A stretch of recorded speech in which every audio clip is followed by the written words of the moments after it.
Bismillahirrahmanirrahim. Assalamualaikum warahmatullahi wabarakatuh. Uh, Kali ini saya mau share terkait COVID-19. Ya, saya tadi alhamdulillah baru beres vaksin kedua COVID di Hotel Eldorado Bandung. Lancar, biasa, disuntik biasa. Ketika vaksin pertama itu banyak banget orangnya. Pas vaksin kedua sih sedikit deh, gak lama kok tadi.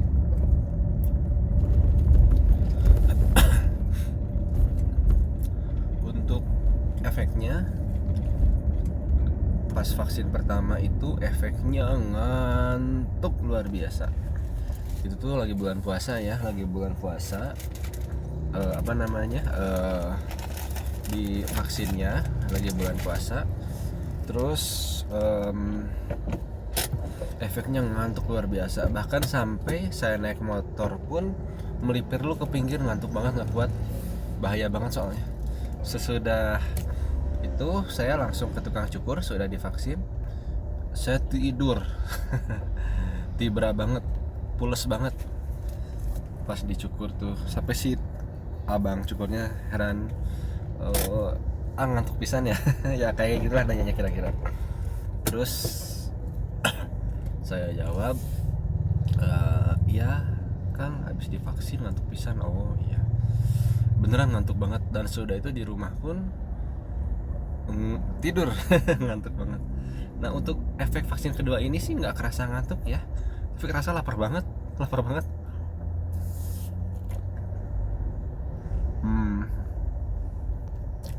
sekarang saya on the way pulang. Mungkin saya mau ngebahas sedikit tentang COVID.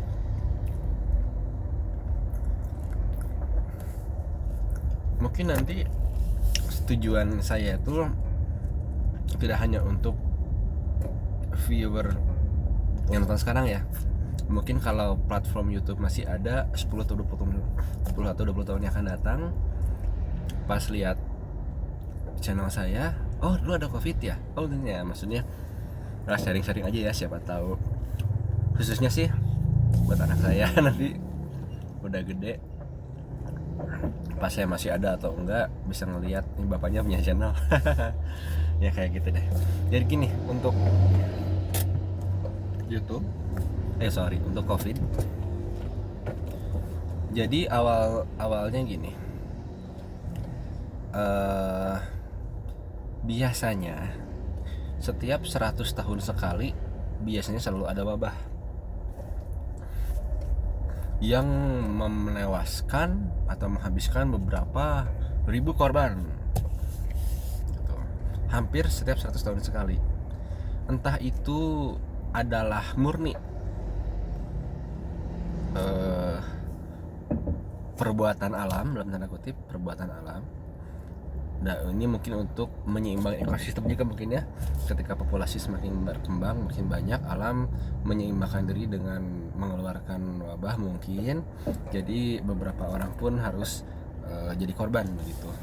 Mungkin seperti itu. Ada pula yang beranggapan bahwa wabah setiap 100 tahun sekali itu adalah settingan oleh suatu kelompok tertentu ya. Yang ini masuk ke ranah konspirasi ya, wallahu alam gitu. Yang tujuannya memang untuk mendepopulasi dunia. Mendepopulasi dunia. Nah, kita menuju ke COVID itu ya hampir 100 tahun lah nggak pernah ada wabah, dan ini COVID, ini wabah abad ini, dan saya kealaman gitu ya wabah ini.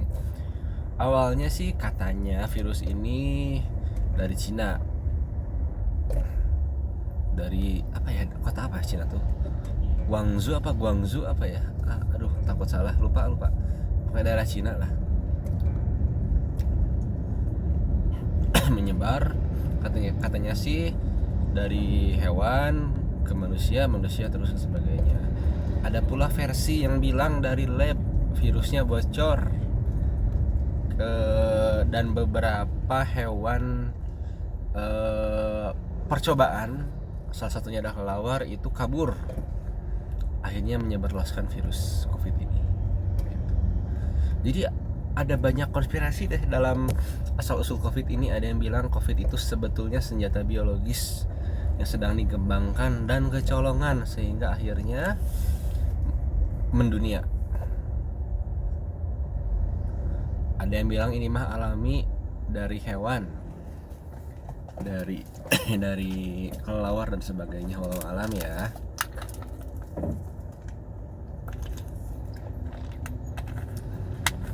Hewan.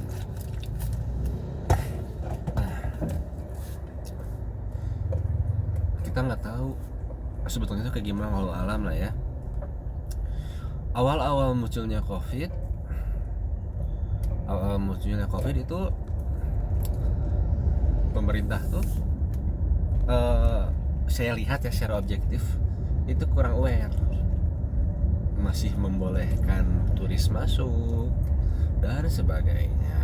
Akhirnya menyebarlah virus ini, bahkan sempat dijadikan dagelan atau lucu-lucuan oleh para pejabat. Saya masih ingat Menteri Kesehatan yang terhormat Bapak Terawan yang mendagelankan COVID dan sebagainya. Banyak bukti media, bukti digital, searching aja di Google, di mana para pejabat kita mempermainkan isu COVID, menjadikan dagelan, dan akhirnya kecolongan seluruh masyarakat Indonesia menjadi korban. Coba seandainya sejak awal para pejabat itu tidak mendagelankan COVID dengan memberikan kebijakan yang lebih serius, bukan guyonan. Karena kalau guyonan mah udah jadi pelawak pak, nggak usah jadi pejabat gitu ya istilahnya ya. Insya Allah kayaknya COVID bakal bisa lebih minimal kalau memang serius dari awal menyetop turis masuk ke Indonesia dan sebagainya gitu ya, bukan sebaliknya.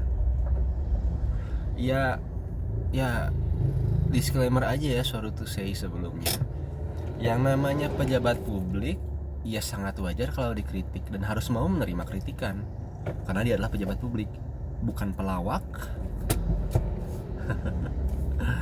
Lucu aja ya, bukan pelawak dan bukan orang sembarangan. Jadi kalau nggak mau dikritisi, dikasih masukan, ya jangan jadi pejabat publik. Kalau alasannya aduh banyak yang saya urusan bangsa banyak, pusing dan sebagainya, kecolongan, saya nggak mau dikritisi, ya udah jangan jadi pejabat gitu. Gitu loh, sesimpel itulah. Dan ini sih saya sebagai manusia warga Indonesia gitu ya, gedek juga sih ketika ada pejabat publik yang malah ngelucu-lucuin corona gitu kan, korbannya kan. Jadi pengen yang ngomong kata-kata kasar buat pejabat itu yang menyepelein corona pas awal, mendagalkan corona, sekarang kan efeknya kayak gini gitu kan. Cuman ya udahlah, mendoakan aja mudah-mudahan bisa segera dapat hidayah lah. Dan semoga pejabat-pejabat kita kedepannya tidak diisi oleh para tukang lawak. Tukang lucu, enggak, kita nggak butuh itu. Kita tuh butuh pejabat yang negarawan, yang nggak hanya sekedar politisi tapi negarawan, yang memang untuk negara gitu, untuk bangsa gitu kan.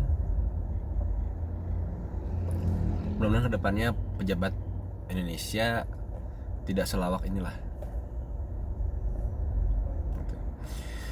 Oke, nah itu ya gambaran awal kebijakannya seperti itu. Hingga hanya mulai sering lockdown dan sebagainya. Virus ini benar-benar baru. Jadi benar-benar sama-sama belajar, sama-sama menghadapi dan sebagainya. Sekarang sudah masuk tahun kedua, dua kali lebaran COVID. Ya, mudah-mudahan Allah segera menyelamatkan dunia ini dari COVID ya, amin. Terlepas